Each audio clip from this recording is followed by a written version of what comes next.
Dalam upaya mendorong percepatan pemulihan pasca bencana banjir yang melanda Aceh Utara dan wilayah sekitarnya, Polsek Baktia jajaran Polres Aceh Utara bersama para relawan terus bergerak tanpa jeda. Mereka menjangkau kawasan-kawasan yang terisolir, memastikan bantuan makanan, obat-obatan, dan kebutuhan mendesak lainnya dapat tiba dengan aman kepada masyarakat yang masih bertahan di posko-posko pengungsian. Di tengah lumpur yang belum sepenuhnya surut, di antara rumah yang hilang, kenangan yang hanyut, dan langkah yang terputus oleh bencana, kita semua dipaksa kehilangan banyak hal yang tak ternilai.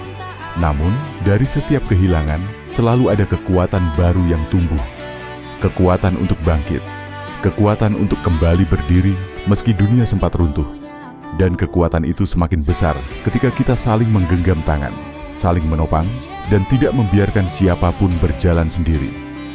Hari ini, Polsek Baktia bersama para relawan hadir bukan hanya membawa bantuan, tetapi membawa harapan bahwa setelah air surut akan ada kehidupan yang kembali tersusun dan Aceh Utara akan bangkit lebih kuat dari sebelumnya.